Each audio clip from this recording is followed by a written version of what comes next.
Il est prêt comme promis.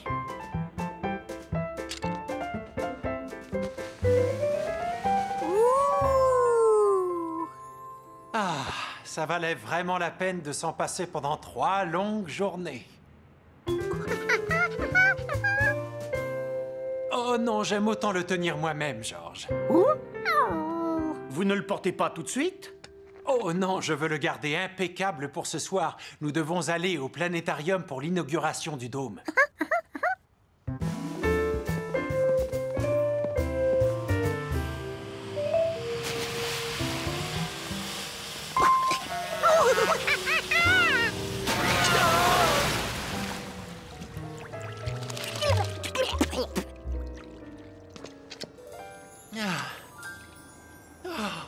Merci. Rentrons vite à la maison avant qu'il n'arrive quoi que ce soit à mon chapeau. Allez.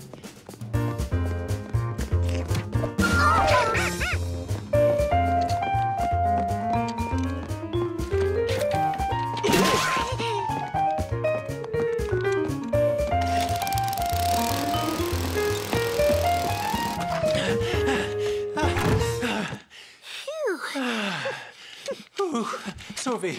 On a réussi. Quelle heure est-il? Bon, dès que je reviens à la maison, nous allons au planétarium. Alors, va au bain. Il y aura plein de photographes ce soir. Je veux que tu sois beau pour l'occasion. George allait prendre son bain, puisqu'il le fallait.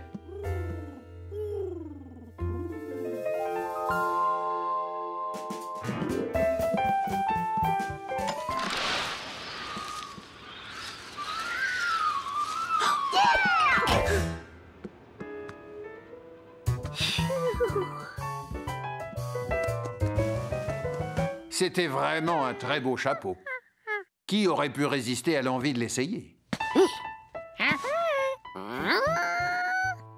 George voulait montrer à Boussole combien il était élégant habillé de cette manière.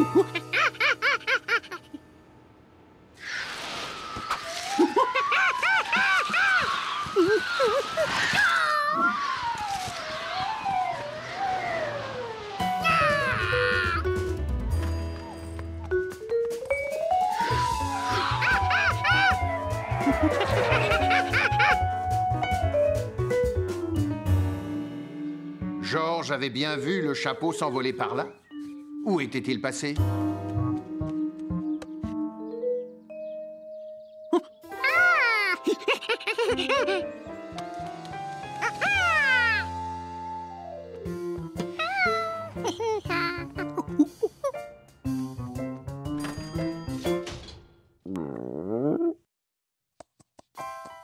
Le chapeau était à nouveau en place, et toujours aussi impeccable.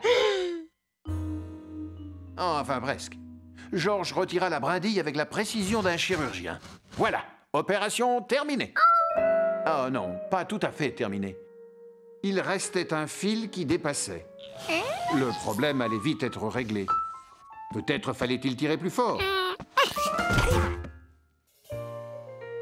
Ou peut-être qu'il suffisait de le couper.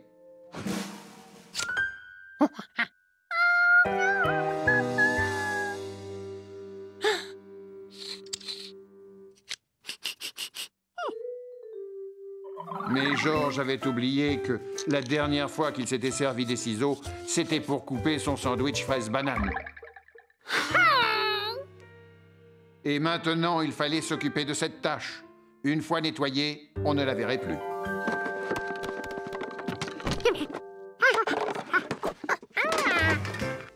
Ah, la brosse magique qui réussit à faire briller le grill même quand il est très sale.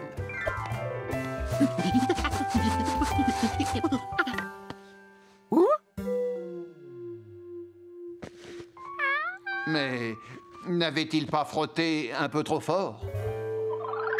Dès que je rentre, on va au planétarium. Il fallait vite trouver une solution.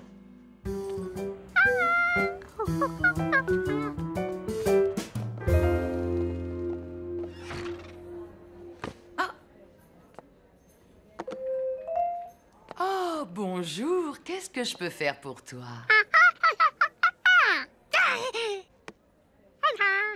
Tu veux un joli chapeau comme celui-là? Tu as de la chance. Je viens justement d'en recevoir un.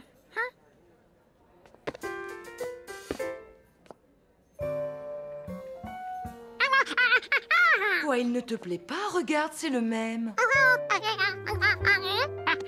Oh, d'accord, tu en veux un jaune, c'est ça. J'ai compris. Et voilà. Je regrette, mais pour l'instant, c'est malheureusement notre seul modèle de chapeau jaune.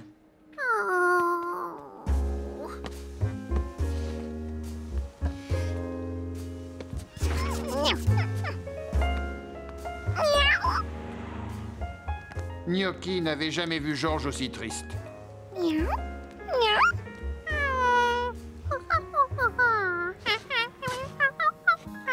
Georges lui expliqua son problème, mais quand un chat voit un doigt s'agiter, on ne peut pas l'empêcher de jouer avec.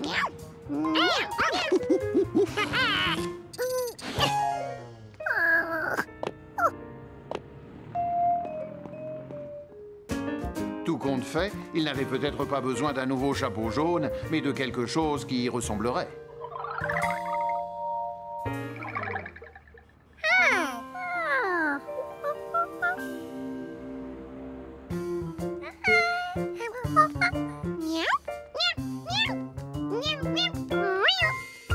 Qu'est-ce qu'il mijotait? Gaspard avait décidé de ne pas s'occuper de Georges. Enfin, il avait essayé. Que cachait-il derrière son dos?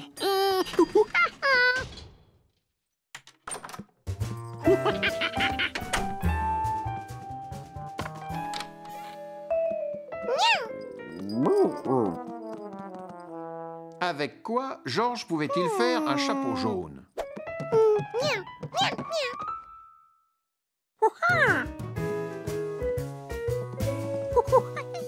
La même couleur? Parfait.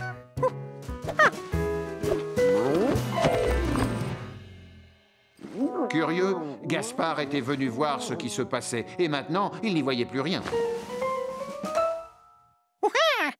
C'était bien la bonne couleur, mais c'était beaucoup trop mou.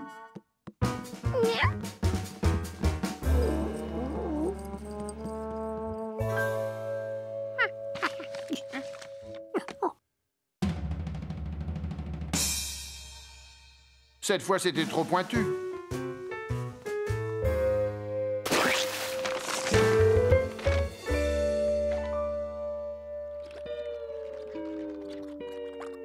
Trop carré.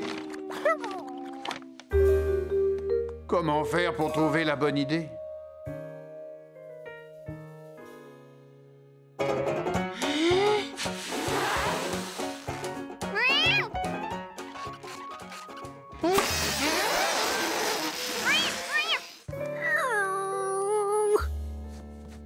Aucun de ces chapeaux de fabrication maison ne pouvait remplacer l'original. Et si on cachait le trou avec du papier? Ce ne serait pas si catastrophique. Voilà la solution. Il n'avait pas besoin d'un nouveau chapeau. Il suffisait de colmater le trou avec du papier.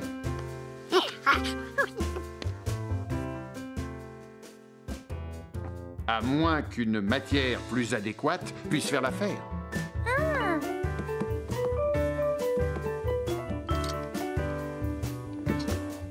Cette chaussette, par exemple.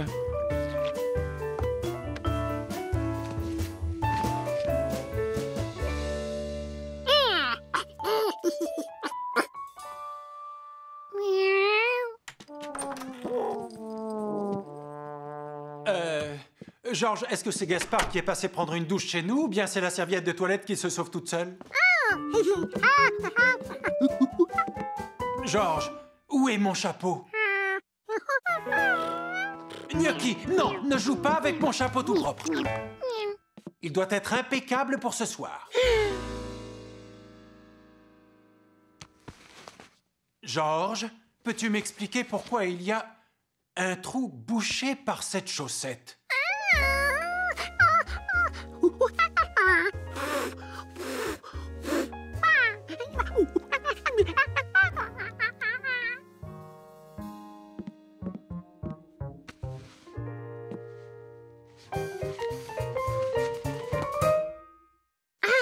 Georges n'en croyait pas ses yeux. Comment n'y avait-il pas pensé? Ça fait joli avec ce foulard. Il faut se dépêcher maintenant. Tu as pris ton bain?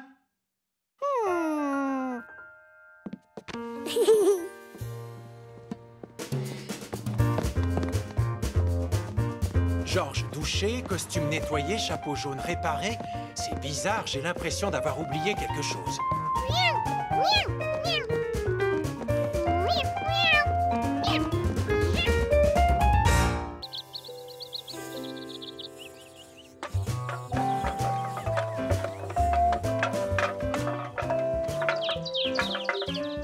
George aimait les paysages et les bruits de la campagne.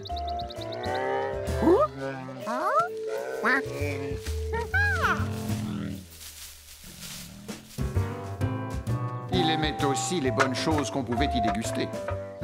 Le miel de Monsieur Rankins en était une, et ça valait vraiment le détour. Bonjour, George. Est-ce que tu veux goûter le bon miel de cette année?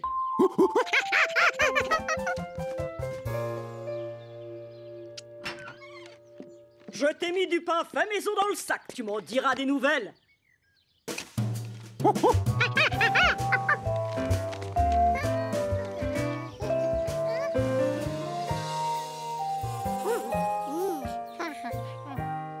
Ce que George aimait par-dessus tout, c'était un coin tranquille pour déguster son sandwich au miel et au pain frais. Mais avec cette abeille, ce n'était même pas la peine d'y penser.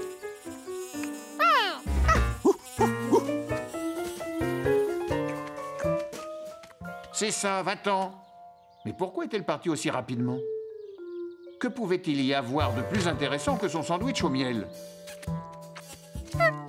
Il fallait que George en ait le cœur net.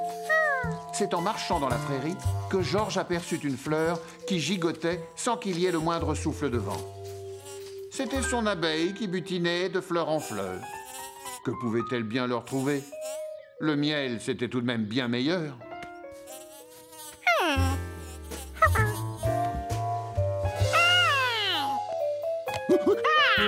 Qui avait pu faire un tel saccage?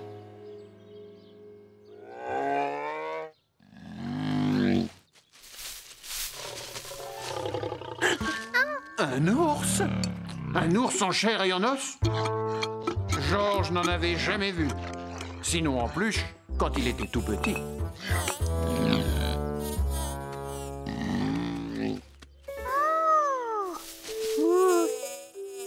Et l'abeille qui était de retour.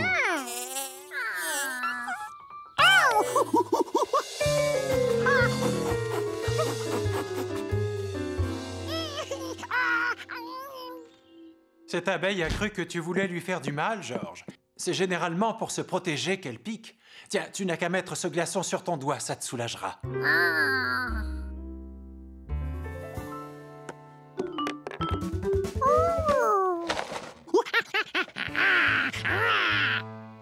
Oh, tu veux encore des céréales? Mais tu viens de prendre ton petit déjeuner.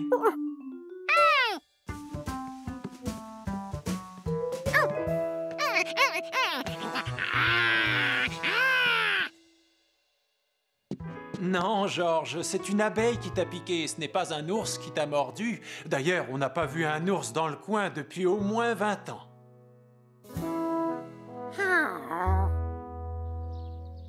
George savait qu'il n'avait pas rêvé. Il avait bien vu un ours. Salut, George. Billy savait tout sur la campagne. Il devait s'y connaître en ours.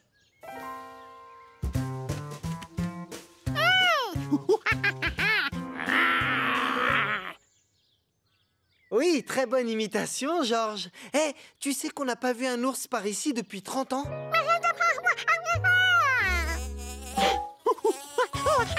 Encore des abeilles? George ne les embêtait pas. Pourquoi venait-elle l'embêter? C'est juste des abeilles, George. Ah. Eh, on dirait qu'elles vont toutes dans mon jardin.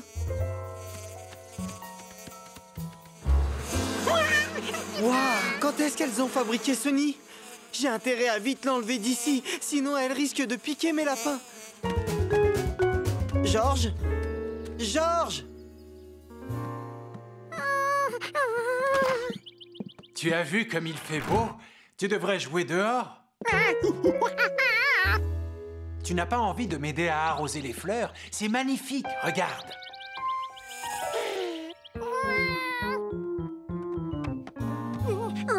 Oh, tu as peur d'être encore piqué par une abeille, c'est ça? Hé, je vais passer voir les Renkins. Tu veux venir avec moi? Ils t'aideront sûrement.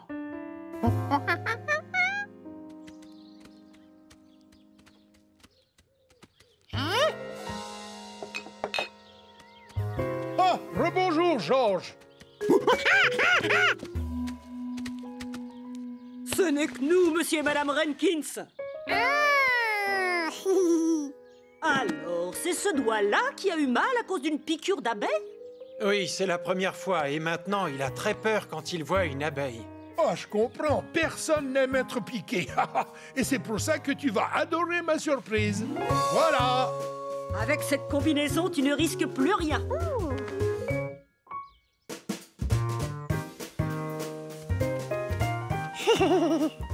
Tu veux que je te montre quelque chose d'intéressant? Regarde par là. Tu n'as pas à avoir peur, on est protégés.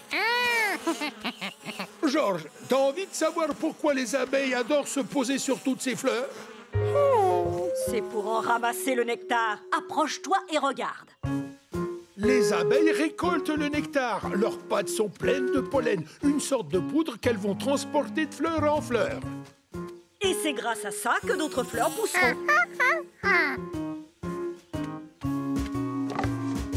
C'est ici dans la ruche que le nectar est transformé en provision pour les abeilles. Est-ce que tu sais comment on appelle ce qu'elles mangent?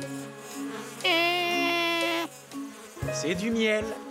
Le même que celui que tu mets sur tes tartines. Elles en fabriquent plus qu'elles n'en mangent. Et nous, on prend le reste. Tiens, je t'en offre un autre pot. Tu vas te régaler. Comment quelque chose d'aussi délicieux pouvait venir de bêtes qui vous piquent? Georges voulait les remercier. Non, attention, t'approches pas trop. Elles se mettent vite en colère quand elles sont dérangées. Je reste m'occuper des ruches, mais je n'en ai pas pour longtemps.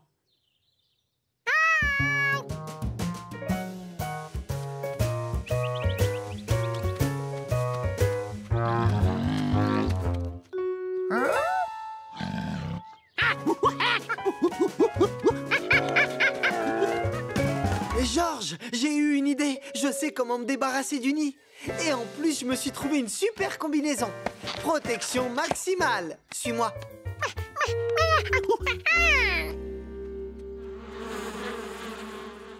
En sautant sur cette planche, j'envoie ces tas de boue en l'air. Là, ça vient taper dans le nid qui dégringole dans la poubelle. Et je l'emporte à Monsieur Renkins. Oui, je sais. Normalement, c'est pas comme ça qu'on enlève un nid. Mais je dois faire vite si je veux pas que mes lapins se fassent piquer. Georges flairait la catastrophe. Les abeilles allaient se mettre en colère, c'est sûr.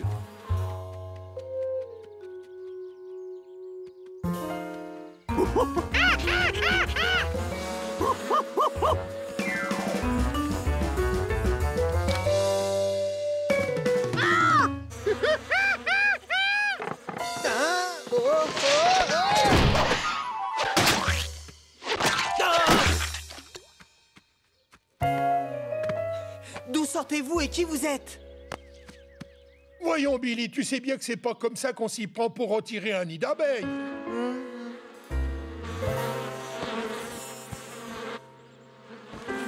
On devrait mettre les lapins à l'abri et appeler des professionnels pour enlever le nid de l'arbre.